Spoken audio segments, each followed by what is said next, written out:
Is that good? Well, it's not that I'm not used to lecturing or talking. I've given literally hundreds and hundreds and hundreds and hundreds and hundreds of talks since 1972. And so, and I did have a class once where only 6 people were in it in the summer. All right. Well, maybe this will be one of those breakthrough moments where you but feel the room was a small room. where you could feel free to say anything you want to say because, you know, it's uncensored. Well, you're still making the DVD out of it. And we're still making the DVD that everyone's going to buy. So we're ready to go? Are we on film? Are we shooting this? Are you ready, David? He's as ready as he'll be. Okay. If you think waiting another 10 minutes or so is okay, then just keep waiting. I mean, Let's start because people come in and out anyway here. I'm willing to be up later, you know, unless you got something after me. No, we'll start. We'll start. Okay. I'm Alan Steinfeld here at Contact in the Desert, and I'm very happy that we have such a fine researcher on alien abductions. You know, when this whole thing sort of came to light, there were really 3 main researchers in the field. There was Bud Hopkins, of course, who led the way into this very deep analysis of the alien agenda, the abduction scenarios, and then John Mack, who was a Harvard psychiatrist who gave legitimacy to the phenomena, and there was David Jacobs from Temple University, historian, and unfortunately, David's the only guy left in the field, really, from the big 3 that really initiated this worldwide awareness that this situation was going on, that people were being taken in the middle of the night, sometimes during the day, and having experiments performed in that, and being totally unaware that this phenomenon is happening.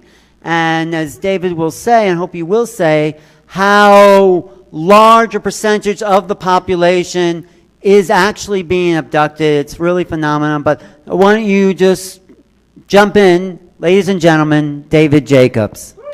All right. Yeah. Yeah. Okay. Thank you very much. I'm here today to talk about the abduction phenomenon, an unusual and odd phenomenon, to say the least. And I can see that there's a tremendous amount of people interested in this subject these days. And it is, in fact, a very serious subject. And there are very few serious researchers in the country who are working on this now. It's kind of an orphan subject. Well, it does not rise to being an orphan area of study. It's just a crazy area of study, actually, and nobody really wants to deal with it. But I do, and I've been at this for a number of years. I of course, have been a UFO researcher starting in the mid-1960s, and I began to do abduction research in 1980s, starting in 82 and then in 86. Do hypnosis with abductees, which I still do, although on a much more slower schedule than I was on before. I do have a coming out next year in 2015. Hopefully it will be published, and hopefully it will have a title of The New People, but nothing is set in stone, so it'll be my first book in 15 years.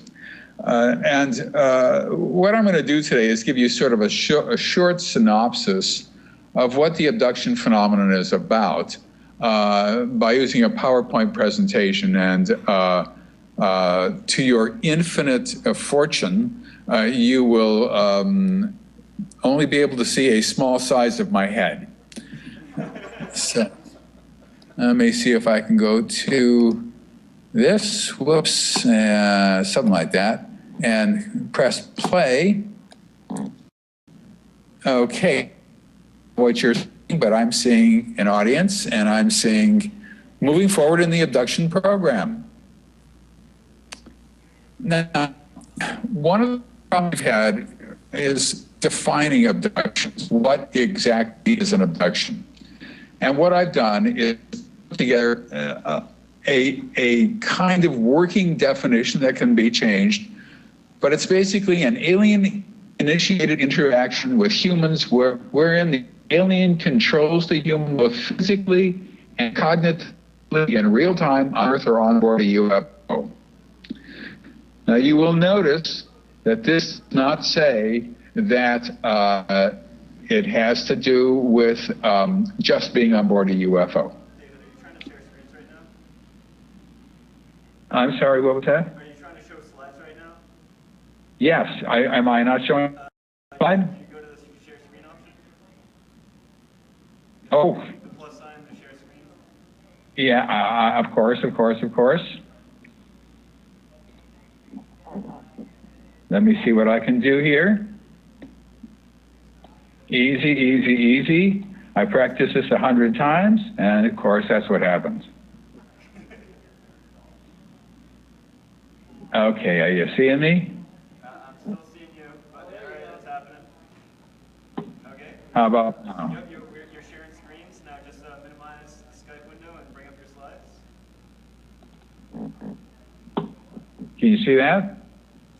We'll just give it a moment to load. Yes, we can see it. Okay. Thank you. There we go, moving forward in the abduction program. So, as I was saying, the definition is initiated interaction with humans wherein the alien controls the human both physically and cognitively in real time on Earth or on board a UFO.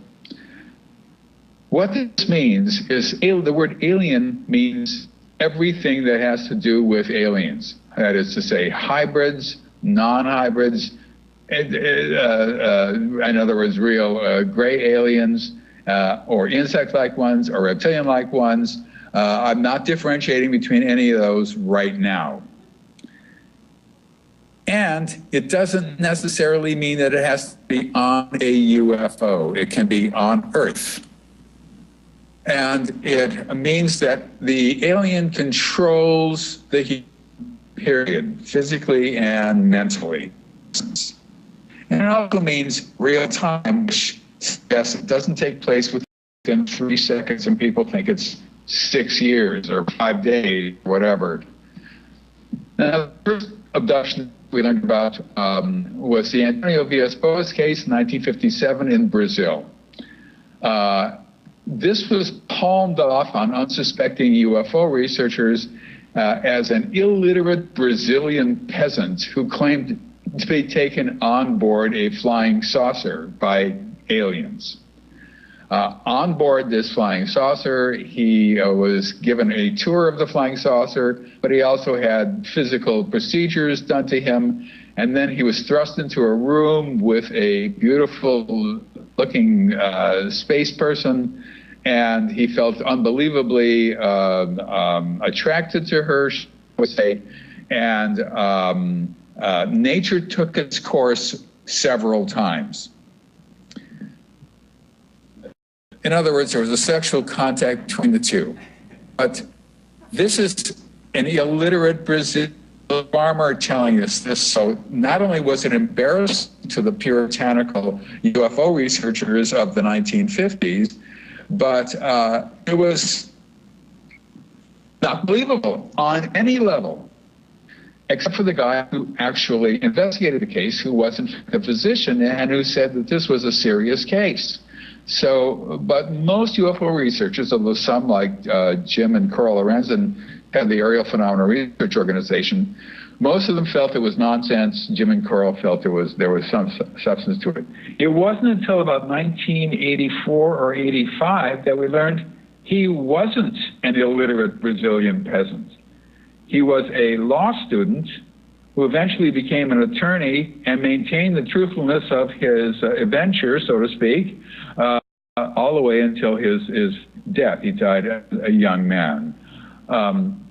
So that was interesting.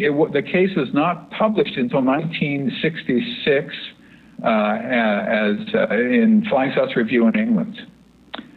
Then we come to I'm sorry about this. I've got the wrong date here. It's 1961, the 1961 Barney and Betty Hill case.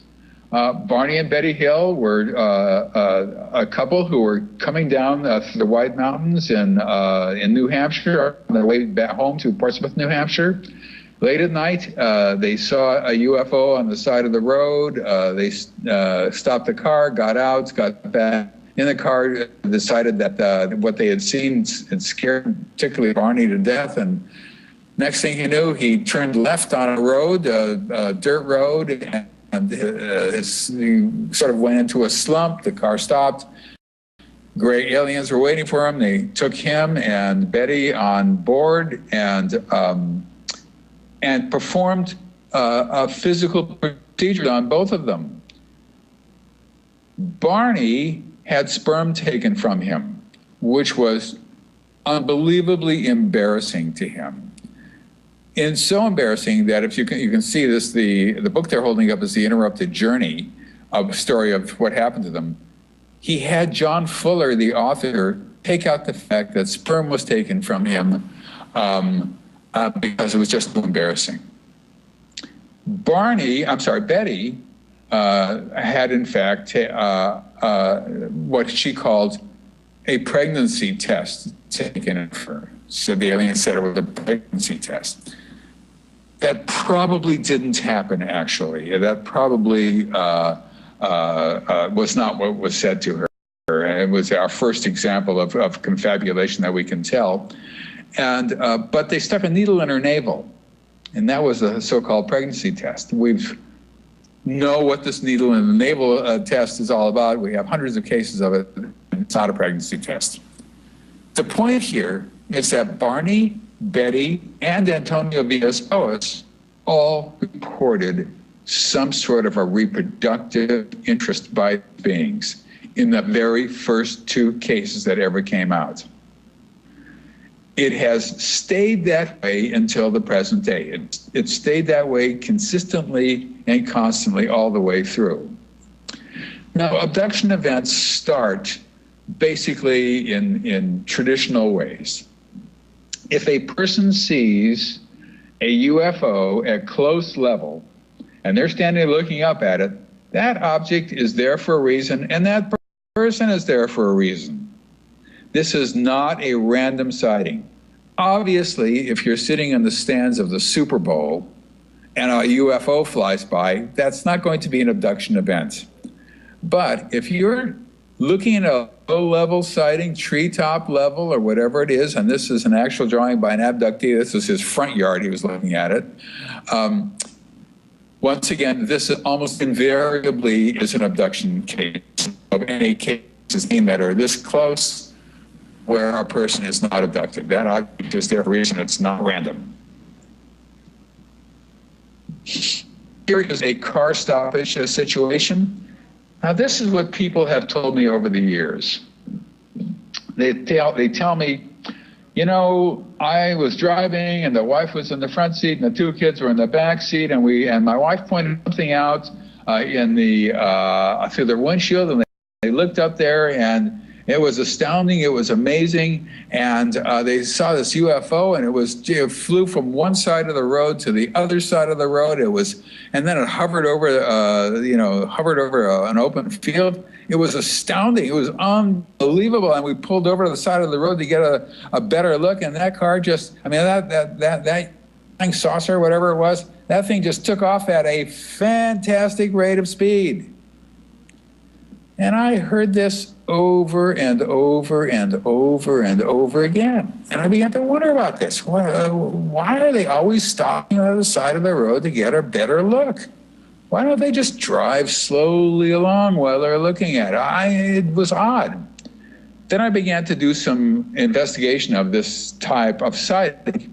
And what they're saying is, you know, the wife and I were driving along the side of the road, driving down the highway, and my wife pointed out this object in the sky off on the left, and the thing flew across the road, and it looked like a UFO or something. It was amazing, and it landed over on the side of the road. It's really, we gaped at it. And then I had the urge to pull over to the side of the road, and it stopped. And I waited, and then these beings came out from underneath the object, and they walked and they opened up the car door and they took me into the object, and they did this and that and this and that and this and that and this and that, and they brought me back into the car, and I looked up and wham, that thing flew off at fantastic speed. So every time I hear this now, I know that what the person is saying may not exactly be what happened, but it's extremely common. I cannot emphasize the commonality of that car pulling off to the side of the road event. Here is a kid who was around 13 years old, 12, 13 years old. He was with his friend, and he drew a diagram. If you can see this here, he sees an object up here, and here's the object up here, I guess. And he and his friend become frightened, and they hide. They go down into a ditch here so they can watch it. Then they both had the urge to just stand up and wait. And then this is him. He was taken up into the object and for an abduction event. His friend wasn't. So that this is typical. This is a daytime abduction event witnessed by another person who could confirm the event. And that's, it's a typical abduction event. They're taken inside. This is not a waiting area. It's basically like a waiting area. It's what this person remembered.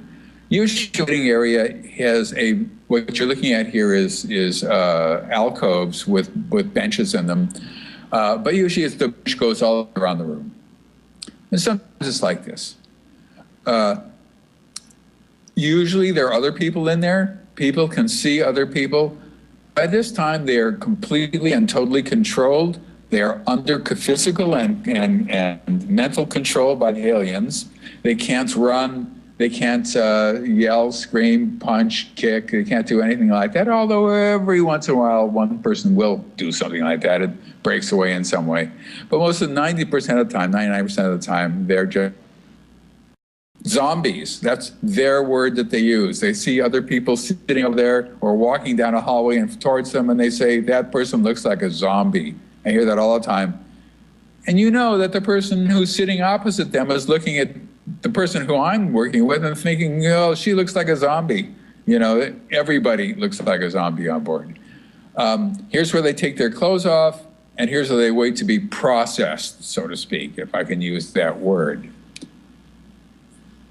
Now, this is confabulation. This is walking down a corridor led by two small gray aliens. And the confabulation is in two ways here. This is a person in Germany who sent me this picture with the permission to use it.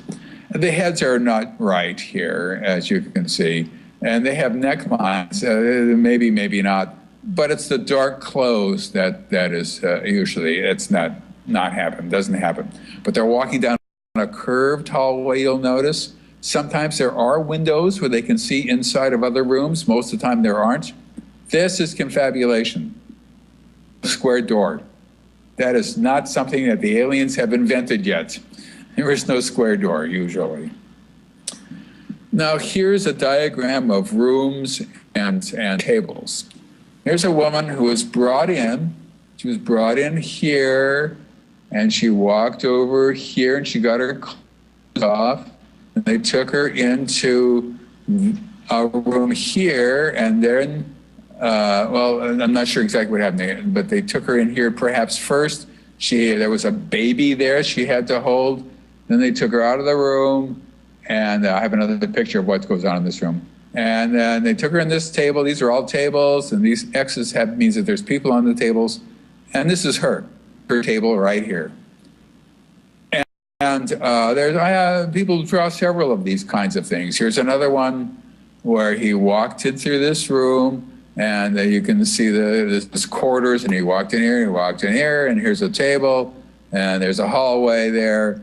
And here he is right here on this table. And there's 3 tables in the room. If there's 3 tables in the room, that means that this is a small UFO. UFOs run from one-tabled UFOs with one room, and people are abducted directly into that room, and there is no waiting room, it's just one room, to gigantic UFOs where smaller UFOs land in. When that happens, there's a much greater variety of events that happen to people. Most UFOs are not that big or this small, so but there's still a large variety of events that happen to people, all of whom have been told to me in the same way by people across the world. May I say, if I can say that quickly? Now, one of the things that abductees report, let's just say every time, and there is no such thing as every, and I tend to speak bombastically, and I tend to speak in ultimates and act, in a variety of speech that has to be taken carefully when you listen to me. Almost every time there is what I called in my book Secret Life, when I discovered this back in the 1980s, there's a staring procedure, which I called mind scan. And every time I hear that word now, I cringe because it's so science fiction-y. It just doesn't seem right. But what they're doing is they're staring into a person's eyes. And I thought, I could not imagine why they would do this, what this is all about, how come this happens. And sometimes the staring procedure is so close that their foreheads are literally touching each other. This is the most common event in the abduction scenario. Every single abductee, if you do more than 1 or 2 sessions with him or her, will report this. Every single one, without exception, they all talk about this staring procedure. What it is, I'm guessing, is that they're connecting with the optic nerve and using that as a conduit to activate any nervous or any neural areas in the brain. Getting memories, having effects on the person, a person seeing images. There's a wide variety of things, obviously, as you can imagine, that happen to people when this is going on. The question I ask him is, what's going on in your mind while he's doing this? What are you seeing? What are you thinking? And the problem here is that there actually is a distance between the alien's eyes and the optic nerve. Now, the optic nerve is the only nerve you can see from the outside, so they can see that optic nerve, but they're not attached to it in any way that we can see, so we do not know how this is accomplished. We do not know how one can activate a neural site in the brain by not even touching the person who they're looking at, although they are very, very close. Here's neural engagement and sperm extraction. This is Barney Hill. I'm sorry, this is not Barney Hill. This is what Barney Hill did not want known in the book, The Interrupted Journey. So this is, you'll notice the kind of table he's laying on. You'll see this all the time. Here is neural engagement. The alien is staring directly into his eyes. And they've got a machine-like device here that is simply extracting sperm. This is reproductively oriented phenomenon. They take sperm from guys. They take eggs from women. Here's neural engagement with a hybrid child. Now, here's the abductee, obviously, with no clothes. Abductees generally identifiable. This is not always true, and in recent years, it's less and less true. But for most of the time, they wear nothing. Hybrids wear something. This child is wearing what I call hybrid garb. It's a shift with a short sleeve or sometimes three-quarter sleeve, three-quarter length sleeve. You'll notice she has a kind of pointed chin and large eyes and so forth, and staring, directly into this guy who's sitting on one of these slab things here under the watchful eye of a caretaker. This would be a caretaker alien who's making sure that this guy does not harm the child by getting loose in some way. It never really happens. It doesn't happen in terms of harm, but they are always watching. Here's egg extraction, fetal insertion, or removal. Eggs are extracted. We think that the egg and sperm are put together, and there is an alteration on the level that is made to that gamete that it comes about, and then it is inserted into a woman for about 10 weeks. She'll miss a period or two and think she's pregnant sometimes. Sometimes they don't even notice it. And then it's removed from her before she shows, because this is a clandestine phenomenon. And you can't have people getting pregnant when they have not gone through processes and procedures that would lead to pregnancy. That cannot happen on this earth. And there's got to be some reason for it. And it's got to have a certain process that has to happen. So they can't have that. So what they do is they remove it before she shows, and then it is put in gestation tanks in incubatoriums, as I call them. You will notice all of these drawings are done by abductees. The arched doorways, the tables, all the same, et cetera, et cetera. They remove the fetus and they're taking it to the incubatorium. This is an incubatorium. There's 1, 2, 3, 4, 5, 6. I don't know, maybe there's 60. We see incubator rooms or incubatoriums with 50, 60 fetuses in them, all floating in tanks, probably a nutrient wash, absorbing nutrients through their skin, we think, in various states of development.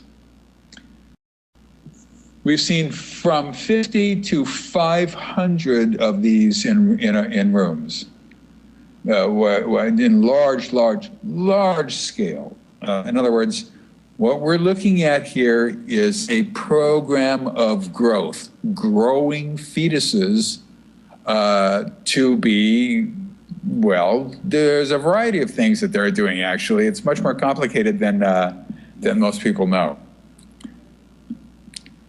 Now, here is that room. Remember I said there was going to be a room that this woman showed in her sort of her travels through to her table. This is what I call an early stage hybrid. This is a woman who really, or a female, I should say, really looks bizarre. She's got very thin hair. She looks like an alien, but she's got a mouth, she's got a nose, she's got hair. Aliens don't have hair. That's all there is to it. She's also holding a baby. She's got like a hybrid garb, I'll notice. Here's a place to sit down. What this is, I'm not sure here. And a woman comes in and they sit down and they will have the woman hold the baby and sometimes feed the baby. Bud Hopkins first discovered this in 1983. He called me up and told me that he had this amazing case where he had a woman who had to hold the baby, and then they forced this woman to put the baby up to her breast and feed the baby, which was about the craziest thing I had ever heard in my life. And him too, and for him too, I should say, because you cannot feed a baby just because you're a woman. There has to be a certain set of processes that happen for you to be lactating and then to feed a baby. But what the woman did not know was that she was already lactating, and they had stimulated lactation in a common procedure that we can now recognize. And she is feeding the baby. Now, why she needs to feed that baby, we don't know. It is conceivable that they cannot produce human human milk, and they know that it's good for the baby, and they will have a variety of abductees coming in and feeding the same baby. We don't know that, and we can't know that because we can't know if it's the same baby. Here's an early to middle stage hybrid baby. This is what I call, you can't really see, but there's some white in the corners of the eyes here. There's a little more hair. You'll notice that it's got a pointed chin and a little nose, a tiny little mouth, and all that. And there's actual ears there. So it's still it's probably middle stage, and it certainly is odd looking. There's another early to middle stage one. She drew black eyes, but she told me later on that there were little whites in the corners. What you're looking at here, actually, this is all hair, she told me. This is hair, very thin hair. So it's another sort of early to middle stage. A flat chin like that? Probably not. If she were to draw it again, I'm sure she would draw. This is, once again, probably a little bit of manipulation. This, I've shown this picture quite a few times. Here is a female hybrid toddler. She's not a baby. She's wearing hybrid garb. This was sent to me by a woman who remained anonymous. And there's little whites in the eyes, pointed chin, very small nose, tiny little nose, small mouth, very thin hair. And the confabulation is the head is much too big for the body.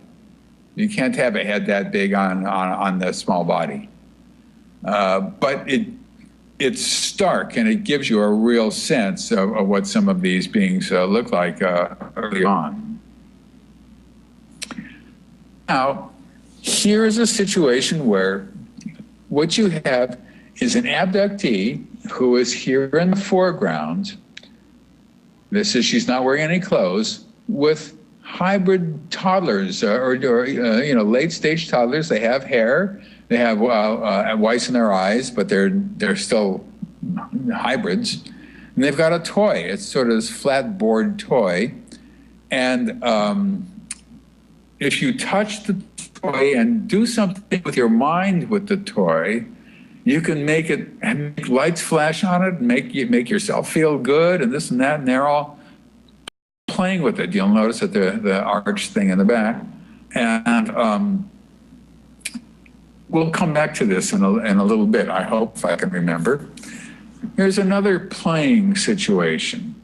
Here is an alien of some sort, perhaps an insect-looking alien.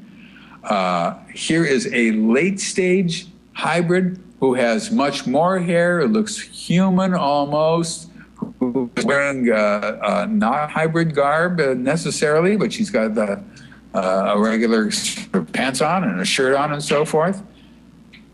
This is the abductee.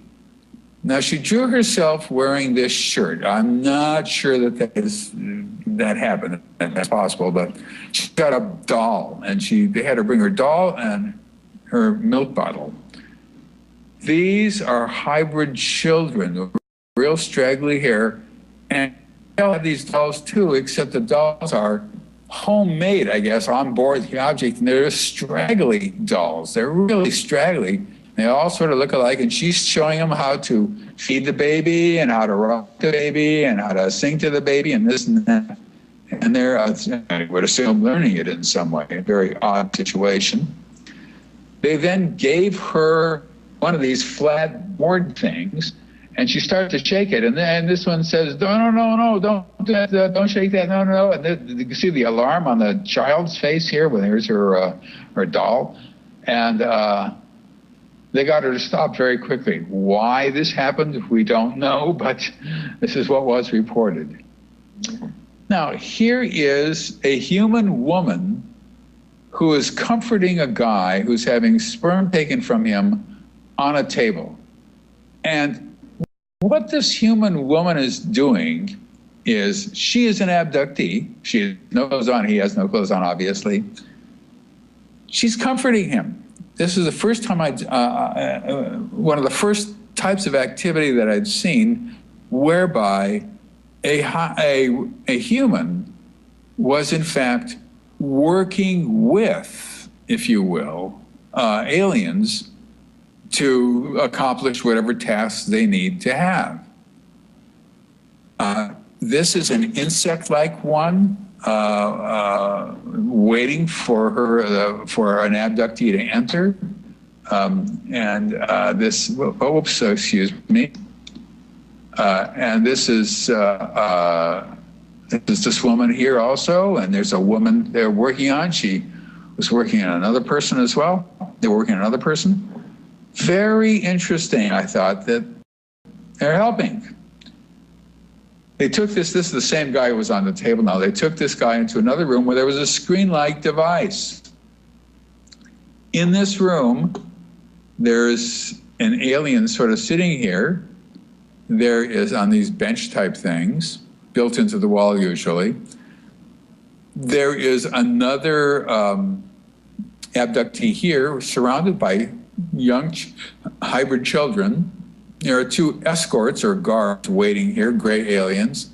And here's our guy who is being surrounded by these young aliens, young hybrids rather, who are staring into his eyes while he's watching images on the screen. For what reason? Now here's a woman involved in a rescue mission. They had her put on these sort of hybrid clothes. They took her over to a panel which she said had symbols on it. Now, I'm going to say controversial things, I'm sorry, but Betty Hill said that she picked up a book and she wanted to take the book with her, and they said, no, you can't have the book right at the last moment. I had a case where a woman also had a book and picked up the book and looked at it, and regardless of those two outliers, we have, by outlier I mean they don't fit the mold, we have no evidence that the aliens or the hybrids have a written language. There is no evidence for that. There's evidence for symbols that we see a lot of, like symbols on this panel, on this control device that she's looking at. Now, what she's looking at is an alien here who's being chased by an angry group of humans. This obviously has never happened and can never happen, in fact, but her object was to control the UFO that they were on with this gray alien, and over the alien here so that he can escape and come into the UFO. She complained that she said, well, I don't know how to do that. I can't do that. And he said, oh, you can do it. You can do it. It's all right. You can do it. Just walk over there. You can do it. And, oh, well, and she said, oh, wait a minute.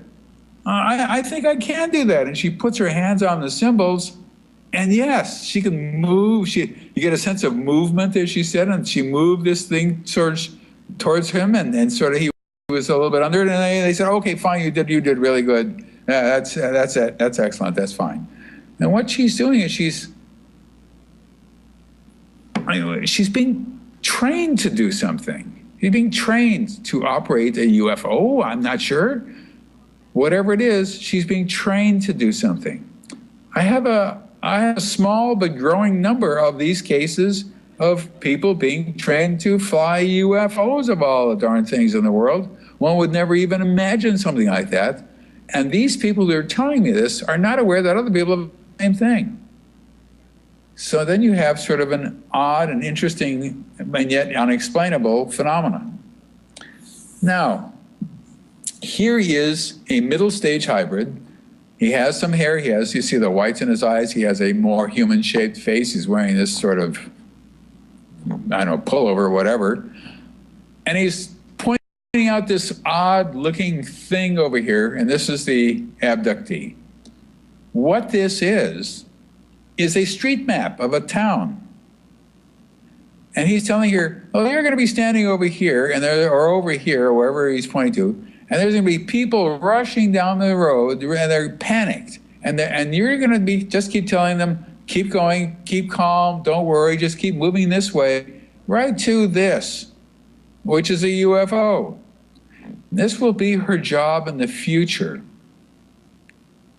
And what you're beginning to see, what I'm saying here is abductees are unwilling abductees. They don't want to be abducted. That's the last thing in the world they want.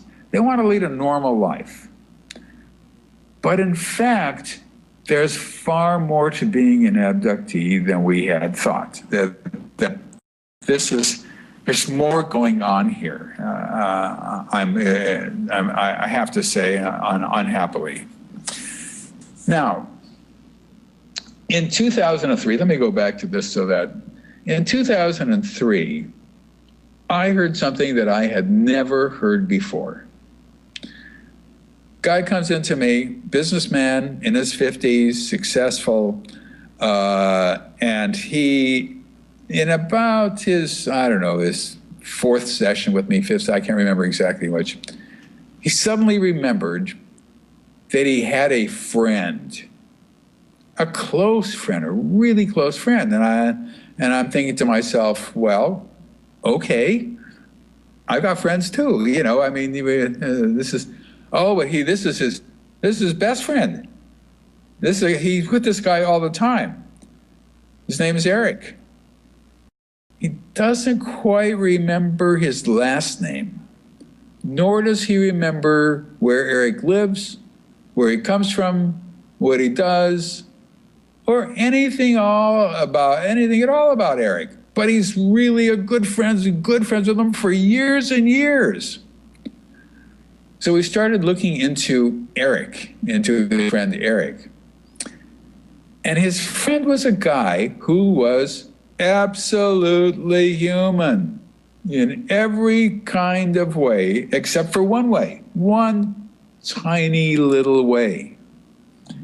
And that way was he could control people with his mind, and you could not control him. A person could not control him. So he could talk telepathically, he could make you forget things, he could make you do things, he could control people mentally. And he was meeting with Eric all the time, including when I was having sessions with him, not in the room, but he would come from Eric's arms, so to speak, where let's just say they had a little talk in a park that's 5 minutes from my house, where Eric would say, don't go to this guy Jacob's house, don't go there, don't tell him that, don't tell him anything, and then come to my house and tell me that that's what he told him. So I had never heard anything like that before. Now, I had heard other things about hybrids. One of them, for example, is a personal project hybrid. This is what I call a late stage hybrid, or even a human stage, but the hybrid, they look human. There might be slight differences. They might have, maybe their eyes are a little bit too large. The difference is mentally. A personal project hybrid attaches himself, if it's a he, to a young woman. He might be young also at the time. Maybe she's as young as 6 or 7 years old. Oftentimes it happens in early teens, and stays with that person for decades and becomes that person's sort of escort and sexual partner, if I may say. And has this woman do all of things for the program that we're dealing with here. And I've known about that, and I wrote about that in my book, The Threat. But there are other kinds of hybrids also. And one of them is a human stage, what I call security hybrid. This is a drawing of one. It's just some guy. Now, she drew the mouth a little bit crooked here, so he's not quite like that. You just have to imagine it's straight. But it's just some guy. And he's strange. He is a single-minded person. Single-minded. He only thinks about one thing, and that is the security of the program. Is the abductee talking about it? Like to me, for example, get her to stop talking about it, or get him to stop talking about it. And there are other things that the security hybrid does too, which I will talk about in a few minutes. Now, this is what I call a hybrid. This is a human stage hybrid who is human in every single way and is not single-minded, one-track mind, is not, has every type of emotion, everything is intact except for one thing. They can control people and people cannot control them. They have the logical power of aliens and everybody else. And they're the ones who I learned, now here it comes, are moving into the society. You know, my favorite question that people used to ask me for decades was, do you think that there are hybrids who are living among us? Do you think that hybrids are here and well, we don't here. Are they far around? And I love that question. And I love that question because I got to sound sane when I answered it. I would say absolutely not. There's no evidence whatsoever that hybrids are walking among us. There's no, it doesn't exist. And that always made me feel good because I could say no. That was a long time ago. Now, since 2003, for the past 11 years, I've spent most of my time looking at hybrids.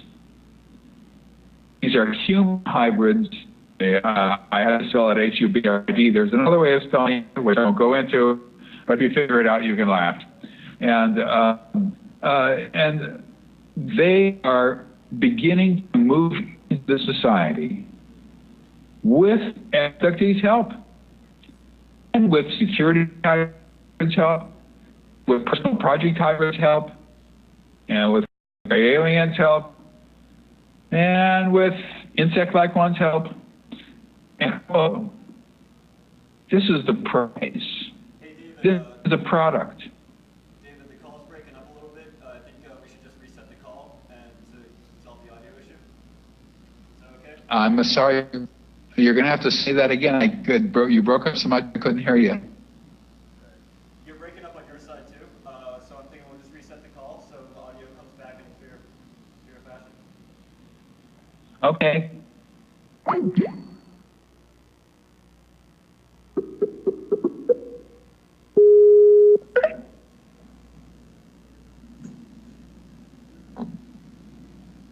Let's try this again.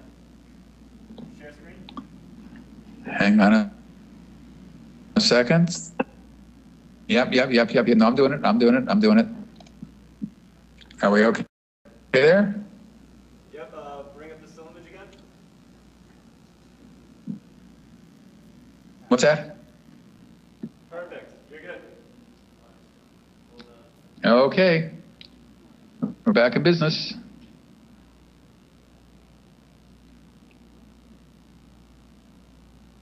So,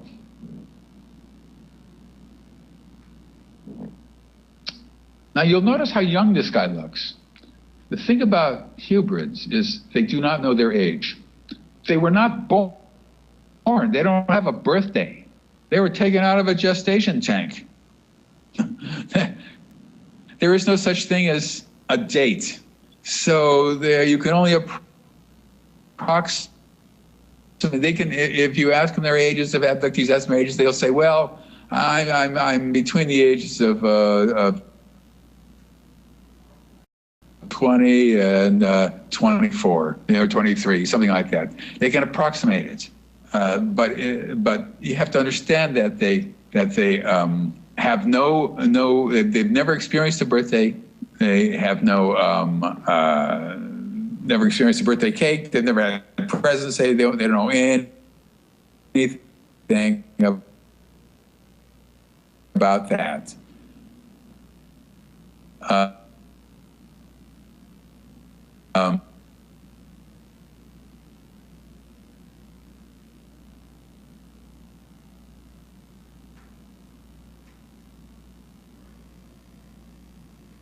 what I began to hear was hybrids moving in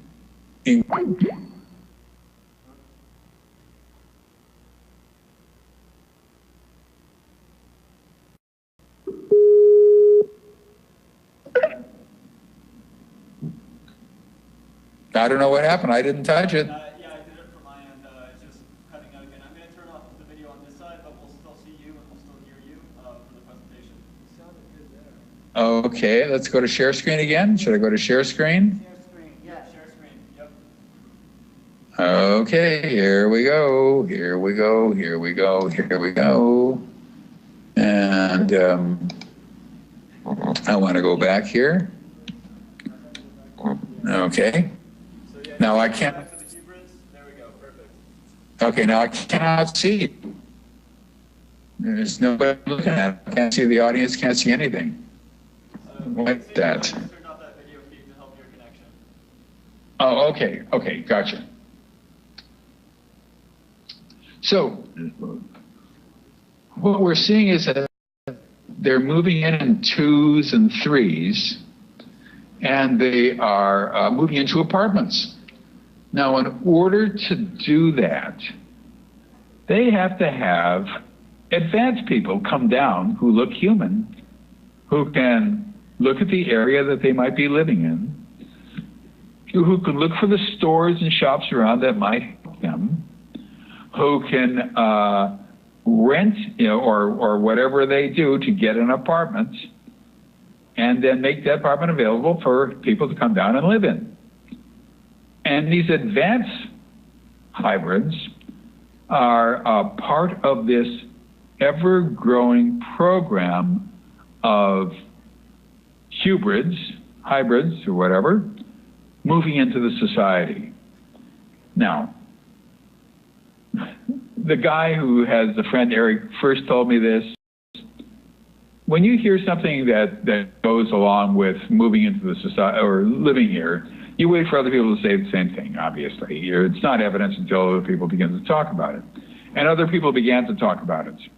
And one after another. Now, I don't have that many people, but I've got 9 or 10.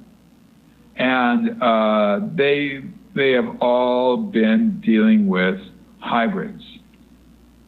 One woman who I have worked with since 1987, and still, now I haven't had a session with her in several years, but she told me the other day that with her, it's all hybrids all the time now. Whereas when we started doing these sessions back in 1987, it was all procedures all the time. Now, there's a reason for that. Maybe I wasn't asking the right questions. We didn't know what questions to ask, of course. And maybe she was only remembering selective things of lying on a table, and after she was on the table, then they got her down, and I didn't probe anything that happened after being on the table and all that. So there's a lot of reasons on my side and on other researchers' side where we weren't seeing that. But at the same time, this has become flagrant.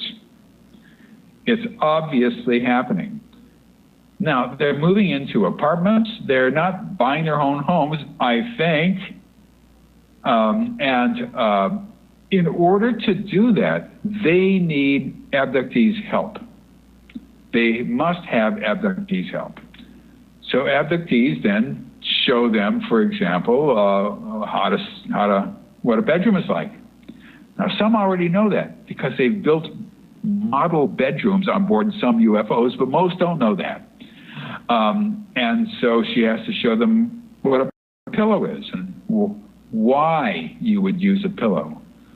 And she has to show them her kitchen, and she has to teach them how to go to a store and make a purchase. And say when the person behind the cash register says to them, "Hey, how you doing?"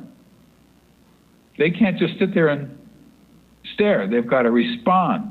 And she or the other, or the abductee has to tell them they have to respond by saying, pretty good, or whatever there is that they're supposed to say. And they're supposed to say, when they meet somebody, they're supposed to say hello or hi and goodbye and things like that.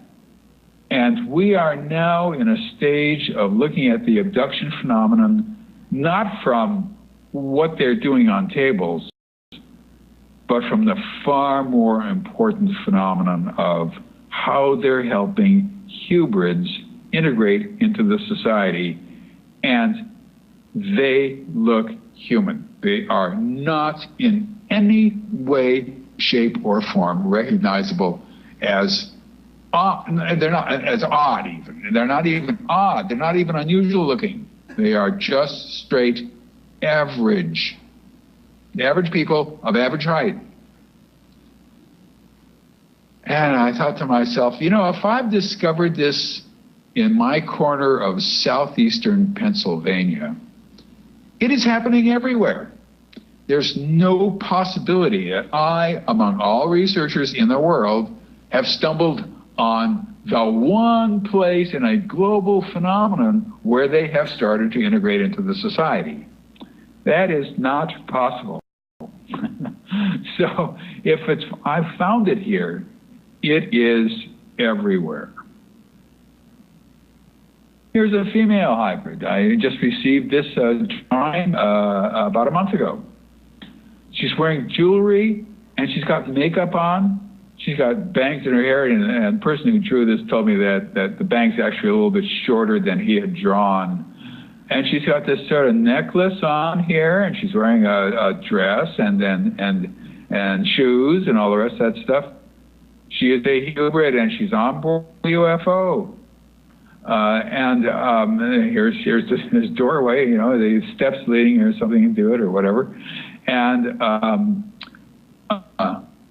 I'm seeing this to a degree that is well, to a high degree, and it's not all the time, of course, but it is something. Now, let's take a step back.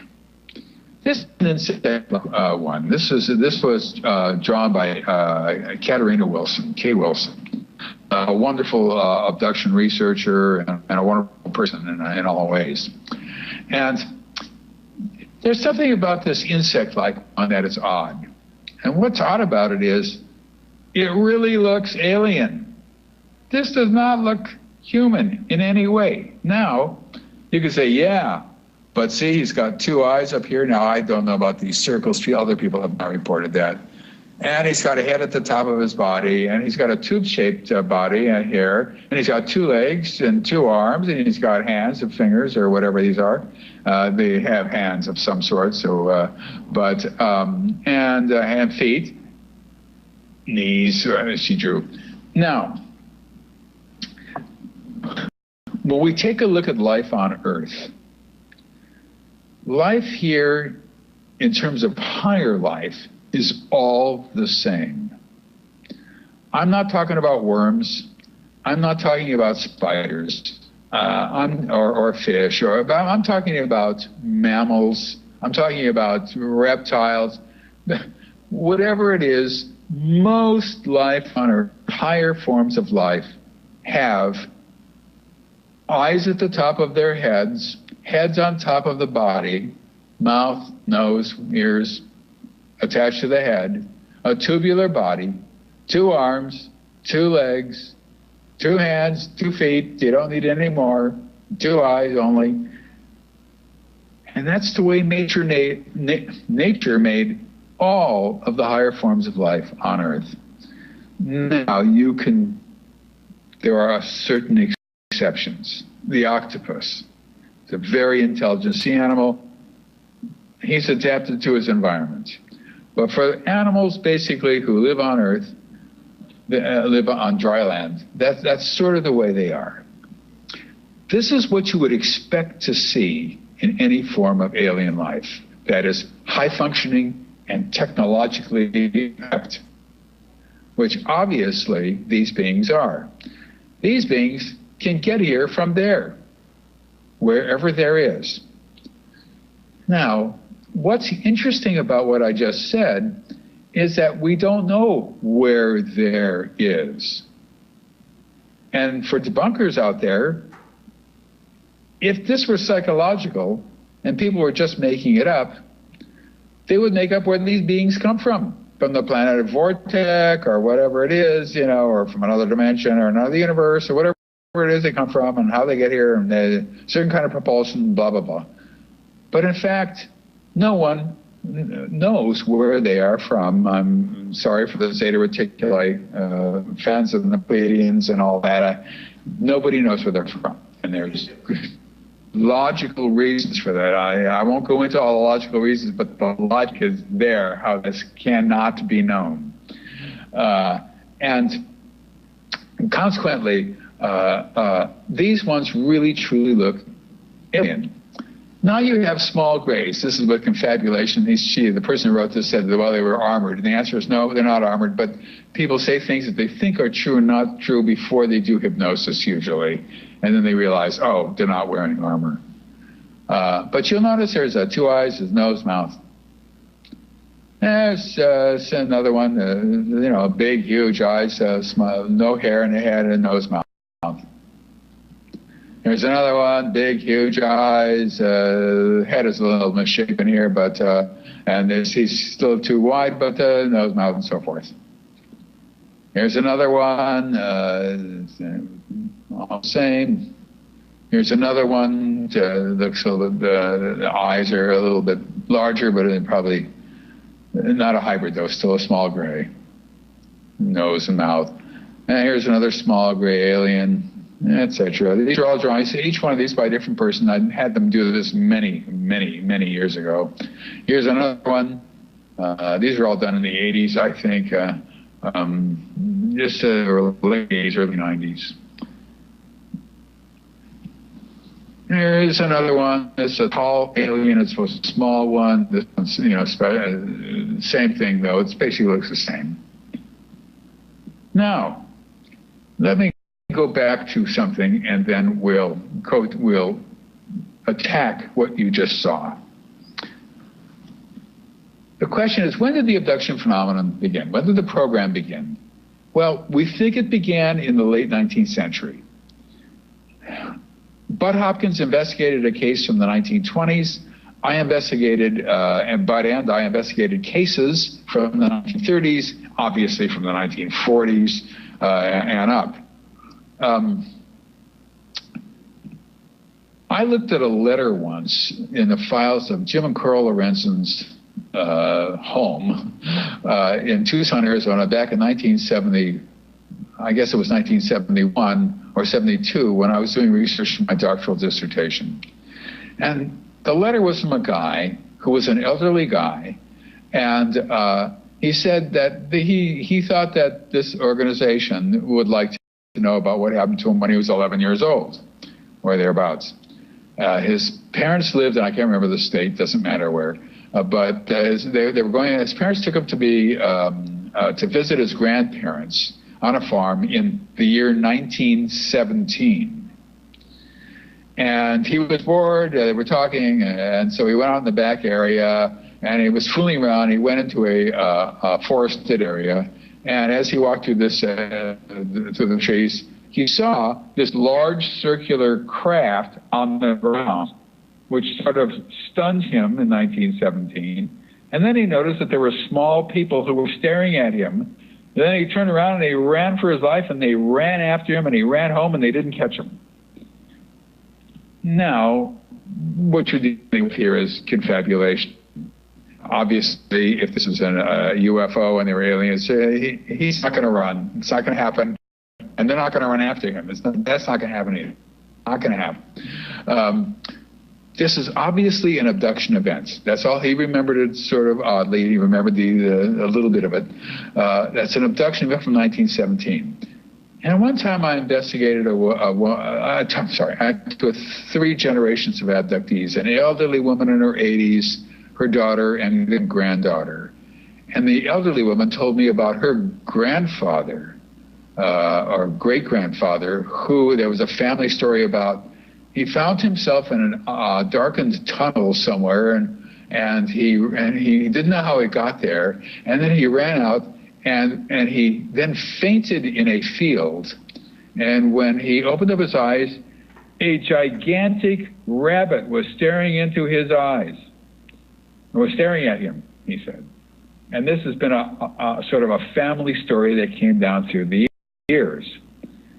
There's also the Roper poll that was Bun Hopkins and I put together with Ron Westrom, and that's about 2% of the American people were abductees, and that was, let's just say, an unbelievably conservative estimate. We had to whittle those numbers down to get 2% instead of what they probably should have been. And but we decided to err on the conservative side. And here's the thing. The question then is, well, if the phenomenon is global and it is intergenerational, then how long will it take for everybody on Earth to be an abductee? Because the way intergenerationality works is that if one person is an abductee and gets married to a non-abductee, which is the rule because nobody knows that they're abductees themselves, nor do they know whether their partner is going to be an abductee, obviously. If they get married to a non-abductee and they have 2 kids, both those kids will be abductees, in my opinion. Maybe not, but one of them at least, most likely both. If they get married to non-abductees and have 2 kids each, then the grandchildren will all be abductees, most likely. That means that one abductee created 6 abductees. And that means that eventually, if this continues on and grows and spreads and grows and spreads and grows and spreads, eventually everybody will be an abductee. So the program could not have started, let's just say, in ancient Egypt, because by the year 2000 BC, everybody would be in the world would be an abductee. or you know, it couldn't have started 3000 BC. It couldn't have started in 500 BC. It couldn't be because by 500 AD, everybody in the world would be an abductee. And then if it started in the 15th century, by the 17th century, everybody would be an abductee. But we know that only a small percentage of the population is abductees, therefore it could not have started very early. So it probably started from the latter part of the 19th century, where there was no way that people would report things happening to them other than witchcraft or something. There's no reporting of anything. There's no talking about anything. It was out of the concept of people's minds that something like that could happen. What they remembered, and we don't know anything about what they remember, was probably never ever even told to anybody. So then the question is, well, who is abducted? Well, it's anybody and everybody. It's people who have PhDs and MDs and LLDs and DDs and everybody. People who are college professors and high school teachers and grammar school teachers and, well, every kind of a profession, and forgot to say in general practice physicians and so forth. And people who dropped out of school when they were 12 years old or 16 years old, and people who, and everybody in between and everybody in the middle, and they all say the same thing. Doesn't matter. It cuts across all economic lines, all I have something, whoops, I don't have that there. It cuts across all economic lines, all geographic lines, all educational levels, all ethnic groups, all racial groups. It's mind-boggling how large this program is, and everybody says the same thing, regardless of where they're from, regardless of what their upbringing was. And here's the kicker. They are testifying against their own interests. I've worked with psychologists and psychiatrists and so forth, and people who are like that, who are working people, and if it was known, they're coming to me and they're saying, I was abducted by people from another world, maybe, and this would not be good for their careers. Let's just say this. I get the sense this might be negative for their careers, but they want to know what happened to them, and they tell me because they know that I will keep it confidential. And there's no reason on this earth why they would tell me those things, just so they can know what's happening to them, and it's a lie. They're just lying to me only. Now, it does happen. Lies do happen from time to time. Bud ran into a person who lied to him. John Mack ran into a person who lied to him. So far, that has not happened to me. It's happened to other people. But the fact is that most of these people have an agenda. They want to write, they want to expose, they want to write an article, they want to do something, they got some other agenda. The people who come to me don't have an agenda. All they have is they just want to know what happened to them only, and they don't want anybody else to know. What an odd thing to do. They're testifying against their own interests. They're saying things that could destroy them. If I were to use their real names and just tell them, use my recordings of what they're saying and say, this is him talking or her talking. What do you think of that? The guy's crazy. You know, in other words, there's something about this phenomenon that they know is absolutely insane, but they need to know about it anyway. So it cuts across all lines. Everybody says the same thing. It's just astonishing. And it's not just astonishing. It's the only time anything like this has ever happened in human history. There has never been a phenomenon like this. You can take a look at all sorts of mass hysteria, and which lasts for like 2 weeks or something like that, or ghost sightings, which might be the closest. But you know, we really don't know a heck of a lot about ghosts. All we know is that people see them. We don't know what ghosts do in their downtime. We don't know what ghosts, who gets to go haunting and who doesn't get to go haunting, and why most people don't go ghosting and haunting, and we don't know how they get their energy. We don't know anything about where they live. We don't know anything about them. With the abduction phenomenon, we know a tremendous amount now. Not everything, obviously, but considering what we used to know, it just keeps growing and growing and growing, and everything falls into place. It doesn't jut off into 1,000 directions. It just stays in one steady pathway, regardless of who's speaking. Now, the phenomenon is secret. And without secrecy, I can't say there would be no abductions, even though I wrote this, but let's just say abductions might be difficult, if not impossible. In order to be secret, you must keep it secret from the person who is being abducted. So there's memory blockage. People do not remember what happened to them within seconds after they return. And not even that, it's on the way. When they return, they already don't know about it, not even seconds sometimes. Sometimes they do remember coming back or even being abducted. That happens. There's bleed-through memories for a small, tiny little percentage of people who are abductees. They are invisible when they are abducted. In other words, people are taken out of their physical environments and into a UFO, and the UFO is hovering right above their house, right above their car, or right above them, or wherever it is. And other people will look right at it and not see it. Most of the time. Not always, but most of the time. So, in order to be secret, you have to keep prying eyes from looking at it. What you're looking at with invisibility and with taking people directly out of windows, taking people directly through walls, through ceilings, you look at a future technology, you look at a future physics. You know, you have to understand the technology that we have now.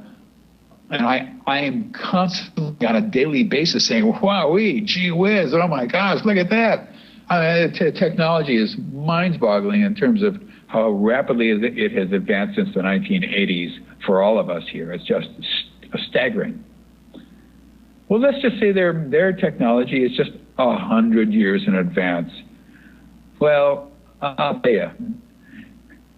you, 100 years ago in the United States, it would be very, very difficult for us to live 100 years ago. 1920s, no. But 1914, it would have been very, very, very, very, very difficult for us to live. But being 100 years in advance is unlikely. Being 1,000 years in advance is more likely. In other words, we're at the point where they are so advanced, it's inconceivable. And invisibility is inconceivable to us now, but you're looking at it. Or what should I say, you're not looking at it. So it's future technology. There is a human concept of unlikelihood and the lack of hard evidence in human society. This helps secrecy. People say, oh, what are you talking about? It's crazy, it's abduction stuff.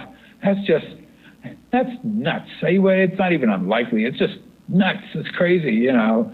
Hey, you want to prove it to me that aliens are here? Then get me one wiggling on the end of a pole. Then I'll believe it. I want one, as one scientist said, I want one sitting on my desk. Then I'll believe it. All that does is help the program. They just push humans in a little sort of direction, and everybody says it's a pile of crap and all that, you know, and it's nonsense, and this only helps the abduction phenomenon, humans. Okay, now I'm going to come back to these insect aliens. I now call them insectolins. It's insect aliens without the E, insectolins. They have mouths, their mouths and noses and ears are usually not reported. Sometimes they are, but you don't know whether that's confabulation or not. They are very thin. They are order givers. They are the ones in charge. I have come to think that the insect-like ones are the aliens. They are true aliens. I think that everybody else on board is a hybrid, all of them. That this has to do with making a workforce. They've come here to do their thing, so to speak. But if this is a global phenomenon, they need to have an immensely huge workforce. And it's a workforce that works 24/7. They don't get time off to Miami or to relax, from what we can tell. They work 24/7. They are programmed to do that. Their function. And they create them on board. They create all these gray aliens. That's my guess. After looking at this for all these years and looking at the UFO and abduction phenomena and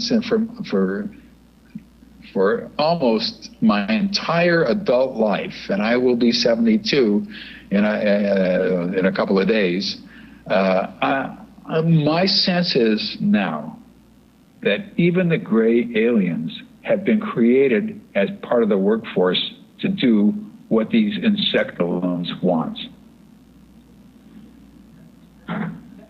That's a really new perspective from you, David. It is indeed, as I continue with my lecture. Yes, okay. The physiological aspects of the grays are they are small, thin, hairless, they have a slit for mouth, holes for nose, holes for ears. They do not breathe. We know they don't breathe. We know they don't ingest food through their mouths. We know they do not talk, and they probably don't smell.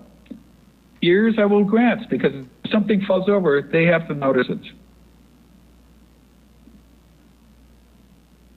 Why do grays have a nose, a mouth, and an ear holes, rather? If they don't need those, where did those come from?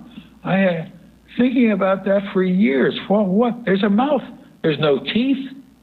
We know that they don't ingest anything. We know that they don't breathe, because I've asked questions about this. When they're staring at you, can you feel their breath on your face? You know, and the answer every single time is no. We don't see lung capacity. We don't see their chest expanding and contracting. There's nothing like that. There's only one way that those can be. They can be vestigial, probably from either an ancient alien race that evolved without it in some way. That's possible. But my guess is, and this is speculation, my guess is that these are hybrids, that they were created on board so that the insectulins did not have to transport an enormous workforce. Now, I won't go into the reptilians, that may be for another time, but well, maybe I will, actually, there might be a slide for it. One of the things that the aliens of all stripes and varieties about, or I've noticed about, is that they have no curiosity about human institutions. They don't know what religion is, they don't know what government is, they don't know anything about sociology or anything like that. They have no interest in academics, the political sciences, mad science, anthropology. They have nothing, no interest. Some of this is not true for human stage hybrids and hybrids, especially. Hybrids are very interested in all this stuff. They need to blend into the society. But most of the other ones have no interest in this at all. What does that mean? There was one security hybrid who had no idea that there was a name for the area in which he was involved. It was called the United States of America. That was not something he knew. That was not knowledge for him. So what this means is, in the future, it's not going to matter. It's not going to matter to them. In it. They're doing something that's completely different. The scale on which they are doing this is enormous. I can't emphasize that enough. It is enormous. It's hard to get your brain around a global phenomenon of this sort. It's difficult. Most people think in small bites, where it's much easier to sort of comprehend and digest what's happening. But that's not what's happening. What's happening is this is a global phenomenon, global. I get emails from abductees around the world, and more so now than before, because people can put what they want to say into Google Translate and send it to me, and then I can respond by using their language in Google Translate, and then in some way, connect with them. So what we have here is a program of hybridization of global proportion, and it's extremely advanced. Then you have this intergenerationality situation, which we talked about before. So it's not only advanced in terms of what's going on, but it is spreading through the society at fairly good speed. It is cutting across the society. Eventually, it will reach a critical point. So what we have here now is workers, insectulins, tall gray aliens, not reptilians, reptilians, but I call them reptilians, small gray hybrids, and abductees at the end who are part of the workforce. They're unwilling enlistees. And hybrids make up probably the majority of the workers. They are all over. The amount, I mean, if you say 2% of the American public, you're talking about 6 million people. It's not 2%, it's probably higher. Now, there have been some studies that say, well, maybe it's lower, and all that. So that's why 2% is still a good, but it's enormous. It's very difficult for people to understand and to comprehend the enormity of the program. Okay, Each worker has a function. It is smoothly carried out. There's an efficient division of labor. It is goal-directed. They're doing it for a reason, and it is long-lived. That we think we know. And we also know that people are reporting that these hybrids are moving in fairly great numbers. It's not that it's really, really rare. Nothing about this program is rare. The only that's rare is abduction researchers. They're rare. Other than that, it's nothing from what we see is rare. The point is that all this is happening for a reason. It's all happening for a reason. Now, we do not know the ultimate reason. If this were psychological, we'd know the ultimate reason. People just make it up like they're making everything else up. Why not? But we don't know the ultimate reason. We don't know why this is happening. But what it shows you is something about life in outer space. You can make an argument for there being only human beings who have advanced technological life in the entire universe. That argument has been made by scientists. It is, of course, obviously a believably stupid argument, if I may just be blunt about it. But you can make it the argument. It's a legitimate argument. The tilt of the Earth, the dinosaurs, the meteor were created, the primary example. There's all sorts of reasons why you can say that we are the only advanced life, technologically advanced life in the universe. That is not true if the aliens are out there. Because you can make a case for one, but you can't make a case for two. Once you say two, it's just us and these aliens who are abducting people. That is at the not possible point. That is out of this, that's craziness. Now you're talking crazy. If there's 2 billion or more.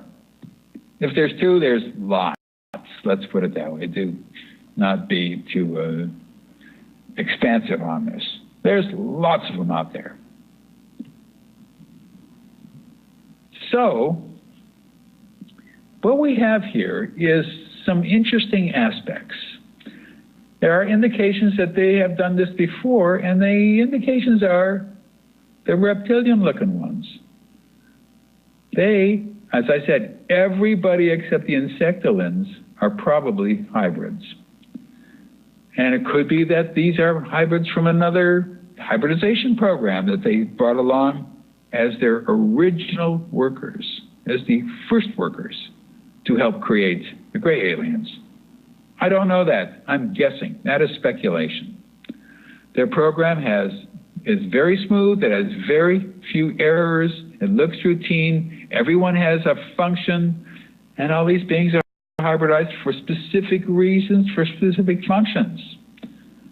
Therefore, I'm making the case here in sorts, and I will be in much, much greater detail in this book that I'm writing, that the insectolins are perhaps the only non-hybridized aliens. That reptilians might have been created from a previous, I'm putting in all these qualifying words now, from a previous hybridization program. If this is true, you can't make the case for only 3 advanced species in the galaxy because the reptilians were probably advanced. Many people think that, oh, well, the reptile ones, you know, they're hybrids of a different kind from here on Earth, and that means that these aliens that traveled from eons away or billions of miles or whatever to hybridize with a lizard, a small-brained animal. That doesn't make any sense, you know.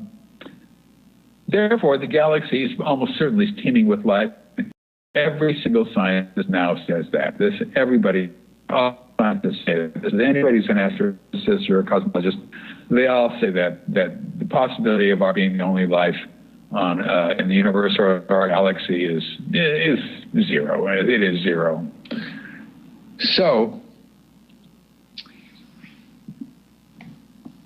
then, if the insectolins and the reptilians and the grays and the humans are hybridized, humans hybridized to make all the rest of them, and the error rate is the same, Now it's, I didn't go into the error rates from a different talk, but their efficiency and the way their secrecy, it all means, of course, that hybridization is a means to an end.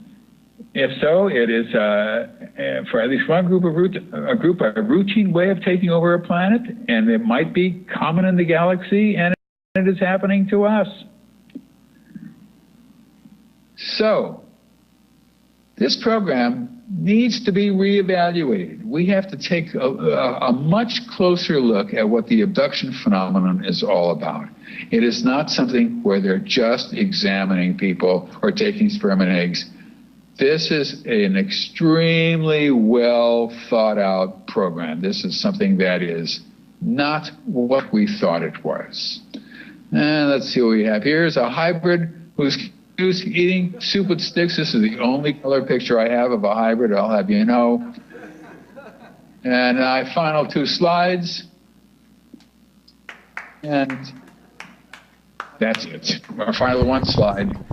Moving forward with the abduction program. So there you have it. It's and I'll just move back. I can't even move back. Okay. So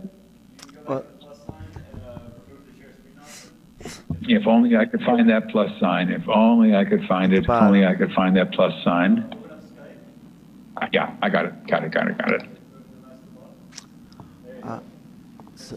Yeah. Thank you, David. Thank you for that great presentation. Let's give him a hand. Yes, yeah. So the sound of one hand applauding. But you bring up some very interesting new points. Well, it's the first time I've ever talked to an almost empty room, I must say. But we do have some questions because there is some original material there that I haven't heard before, and I've been following it for 25 years. And part of that new information seems like there's many species. There's many species of hybridization. There's the total alien, there's the part alien, the part human. We are actually part of that. So how many? Well, I don't think that humans are. No. Even if we're bred, if we may look human, but if we've been genetically modified, okay, then tell us what. No, now you're taking it too far. All right. I don't want to go too far with you. Okay. We have archaeology and anthropology to prove that humans evolved over the millions of years. Oh, okay. But if we have been abducted, and maybe our parents have been abducted, then we perhaps may be a hybrid form from our parents' abduction. Is that true? I'm not going to go that far. Okay. What I'm going to say is that abductees have certain characteristics that non-abductees don't have. They can, on board a UFO, they can be telepathic. They can communicate telepathically, as all communication is telepathic. People claim that they are telepathic and they're not abductees. They are not telepathic, I don't think. If only 1% of people on Earth were telepathic in a true sense, that could listen to other people's thoughts and put thoughts in their minds, we would live in a totally different society. Well, there's many forms of telepathy, not just putting thoughts in people's minds, but receiving thoughts. I mean, you know. Well, telepathy is back and forth. But if you can read somebody else's mind and know what's going on in them, and they are not telepathic, but you are, the point is that we would live in a completely different society. It would be an unrecognizable society. The ramifications of something like that are so enormously complex and vast, it is hard to get your mind around 1% of the people being truly telepathic. It's not part of the human condition. All right. Let me just ask that question one more time in a different way, and then we have some other questions. If someone's being abducted and their genetics are taken, and then they're the offspring of an abductee, are their genetics modified because their parents were abductees, and therefore they may be a slightly different, maybe slightly hybridization because of their parents' genetic manipulation? That's my question. I'm not saying, well, you've mixed the word hybridization with change, and that's different. Okay. Well. And we want to keep those two concepts Okay, separate. let's keep them separate. Yeah. There obviously are changes that are genetic that go through intergenerationality, otherwise it couldn't happen. Okay. Which allows them to be telepathic. This does not mean that they're hybrids. All right. But it means that there's been some adjustments made, something added, something subtracted. I don't know what. We do not know. However, when my book comes out, you'll see that there's even more to it than I'm letting on. Okay. Much more that abductees are playing much more complex roles than ever before. Not all of them, but some of them. Okay. We have another question. I'm not going to say that abductees are hybrids. That's well, not hybrids in the formal sense, but there's been slight genetic modifications that make them. Abductees. Yeah, abductees have told me from the beginning that they feel in some way altered. Yeah. And I'll say, well, that you feel that you've just been abducted, and maybe that's the alteration you're feeling or something like that. I could never figure out what it was, and neither could they. They would tell me that they know something, or they know something that's been instilled in them for the future. They know they're going to have to do something. And I'm thinking, well, maybe they know they're being abducted. Maybe that's what it is. But the offspring there's more to it. Might be even more altered, right? The offspring, the children of that I can't say whether there's any that I can't say. There's no evidence for that. That I don't see, because I've worked with parents and their adult children. I don't work with anybody below the age of adulthood, and there doesn't seem to be a whole significant difference. Okay, that's fair. Okay, question here. Hello, Dr. Jacobs. Thanks so much for doing this. It's really, it's like, I love the word you use. It's truly astonishing, this It really is. It really is.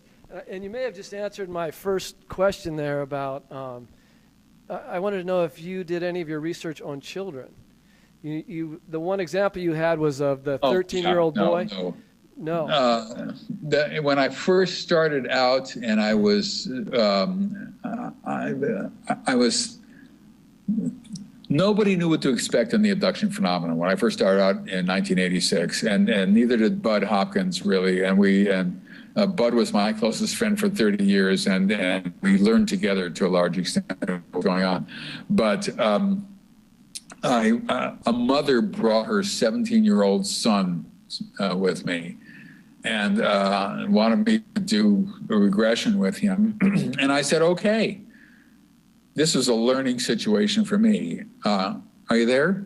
Yeah, we're still here. Can you hear us? Okay, there's no picture anymore. Oh, you can't see us? No, that's right. He found himself when what he thought he was doing was raping this poor woman. And so you don't know what's going to come out of these abduction events. And he was very, very, very, very shaken up by this. And it was an awful situation. And at that point, I said, never again, never again. I've just learned my lesson. They have to be adults, and older adults, if at all possible. At the time, I thought, the pictures back, at the time, I thought that I didn't know what was happening. I didn't know. People, it looked like that humans were having intercourse on board an object and all that. That is not happening. That doesn't happen. It does to a degree, but in fact, it's a sperm collection process, and it's not a loving relationship or anything like that. Now, here's the thing. I've had parents come to me with their kids, 9 years old. And the kids live a horrible lives if their parents tell them that they're abductees, because one of the parents knows what's happened to her is happening to them.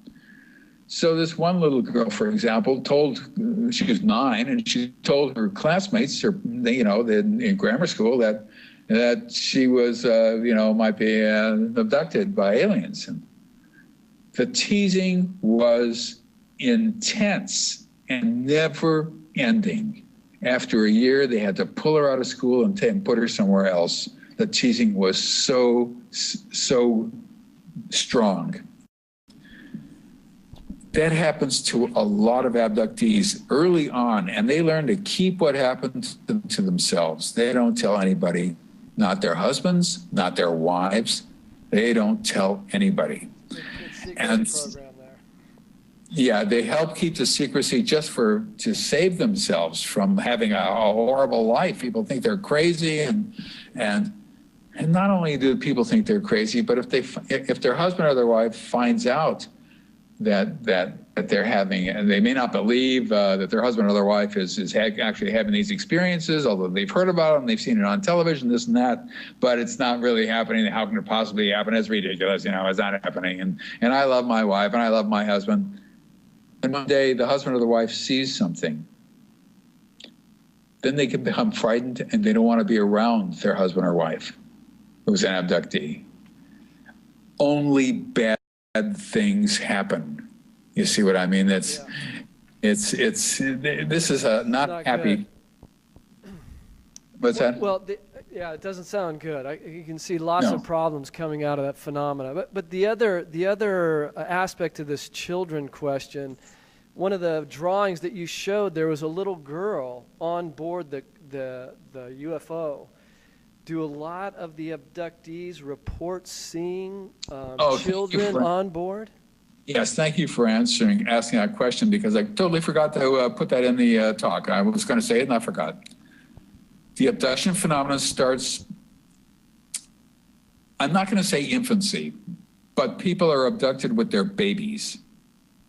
So let's just say infancy, but I can't prove it. I don't know whether it's just a matter of, starts probably in infancy, let's just say very early childhood to cover all bases, and continues with varying degrees of frequency, probably up until the late 70s. People who see other people on board, and people see others on board all the time, do not report seeing very elderly people. Now, maybe there just weren't enough people around at one time. The population has exploded since the 1950s. But the fact is, though, that it happens with great frequency, over and over and over and over again. Okay, for the younger kids, they start very young, basically. All people say, well, my first abduction was at age 12. And then the answer is, no, it wasn't. That's the first one you remember. Wow. That's a bleed through memory. You don't remember what happened to you when you were 6 and 5 and 4 and 3 and 2. Okay. And they're giving me the wrap here, and I got a couple more questions I really wanted to ask you. You should have told me that. I'm sorry. But let me get, if I can do two more. Your assessment of the start time of this phenomena, and you went through your analysis of the population, just the numbers of population. So you came up with a start date of what, early 1900s, 1800s? Late 19th century. Okay, yeah. but that assumes the generational aspect, right, where they go to the subsequent generations. However, what if this is a genetic-based experiment, what if one of the genetic lines didn't turn out the way they wanted to, and they had to terminate that line and start over on another sample set? Anything is possible. Well, the reason I ask is because really know what they're doing. Well, you're a historian, and there's these ancient myths and legends about incubus and succubus that sound very similar to what's going on here. Or they're similar aspects, I should say. And Absolutely. Those go back way in history. One phrase that has to go through your head 24/7. Just have this one phrase go through your head. Yeah. Similarity is not equality. Oh, true. There's just similar aspects. I agree. They're similar, but they're not equal. Just because it happened, there's something similar there does not mean that that's it true. is. But if their genetic lines didn't pan out, I mean, we are potentially talking about multi-species genetic experiment here. The evidence for the the evidence for the phenomenon drops off the edge. As a historian looking at this phenomenon, it drops off the ledge we would know about it over the hundreds and hundreds of years. People would be writing about their experiences in dream journals that they used to keep, and it would creep into the society in some way as it is now. And you can't look at a painting and say, look at this, must be a flying saucer. But wait a minute, most of your information comes through hypnosis, correct? No. Oh, that's incorrect. It is correct on one level. Oh, okay. Do you have a question? The answer. Yeah. Oh, I didn't know you had a question. Sorry. Just you can contact David. People can contact you if they have questions. How? Oh, did you have a question? Yeah. But people can contact you through your website, right? They can contact me through my website. I have a question form there. It's not hypnosis. What I do is simple relaxation techniques. People say, I don't think I'm hypnotized. And I say, you can lay back down. It doesn't matter. And it doesn't. I just start asking questions in a controlled environment, and they start answering. However, you're right. Hypnosis is used for most people. And in fact, that relaxation technique works. Having said that, I have lots and lots and lots and lots and lots and lots of accounts where a person just remembers things straight out because they've already been with me for a very long time and they've learned how to do it themselves. They can just remember now if they keep at it. And I've got lots and lots and lots of non-hypnosis stuff, and it's all same thing. Doesn't matter. Okay, one more question over here by this gentleman, please. Hello, Dr. Young. Thank you very much. Hi. My name's Daedalus. I just wanted to clarify the insectolin as the main controller of the other alien species, the insectolin as the main controller. Yeah. Rather than also a hybrid, I want to clarify that sequence. And are all of the other hybrids in a sequence from the insectolin, in your opinion, or could they be from other aliens? Excellent question. Excellent. I love that question. And the reason I love it is because we don't really know. Mm-hmm.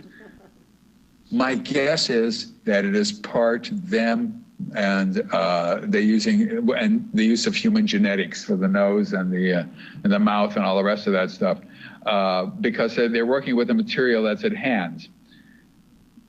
My guess is that the reptilians, or reptilins as I call them, I like to call them that. But because saying insect-like ones is a cumbersome way of doing it, or insectoids that actually means it has other meaning for natural sciences. But so insectolins I thought fit the bill. But they had to in some way bring this workforce. I keep thinking workforce. How do they get this workforce? And using human genetics to hybridize with their own, whatever they got, their own genes or whatever they have, makes sense. But we don't know. We do not know. It's unfortunate. But, everything is a matter of derivation, of looking and thinking and trying to figure out how can I do this, and then coming up with something that might fit and might not with more information. Yeah. And as I said in my last couple next book, there's no possibility that I have avoided error. Okay. There's none. That's the nature of the beast. Thank you. Thank you very much. Thank you. Wrong in some ways, and sometimes wrong in other ways, but there's plenty that I've said in the past that holds up as well, so. We should wrap up here. One just final question. You said 2% in the Roper poll, you and Hopkins did, but now you're saying a lot more. You don't have to explain it, but what percentage of world population do you believe have been abducted? You don't have to explain it. This is a guess. This is just a guess. Okay. This is not real. This Right. is not This is your studied. guess, educated. I'm going to guess 5%, if not more. And if not more, you would say, I mean, you could be open with us. We're among friends. If you were really to express the idea, how much percentage of the world population, you would say 15 we have out Our there. indications were, and other studies have done, went up as high as 10% and so forth, and I think that's too high. 5% is a good meeting point. Whatever it is, it's huge. It's enormous. I mean, there's how many billions of people are there on Earth, you know, and let's just say it's 5% of them. The numbers add up so quickly. It's absolutely mind-boggling. It's incomprehensible. At 5%, 5% is 2.5 times more, or 1.5 times more than 2%. Or I'm not into math, but it's something. It's a huge amount. 10% would be 700 million if it was 10%. It's craziness. Yeah. Any number is craziness. Any number. Well, thank you, David. We all appreciate your talk here. And yes, thank you. Thank you for coming. And I'm sorry to keep you away from Rich Dolan and the other people who are talking. No, it's okay. This is a valuable piece for the whole puzzle that we're putting together here at Contact in the Desert. If people want to reach you, what's the best way to reach you? Or website?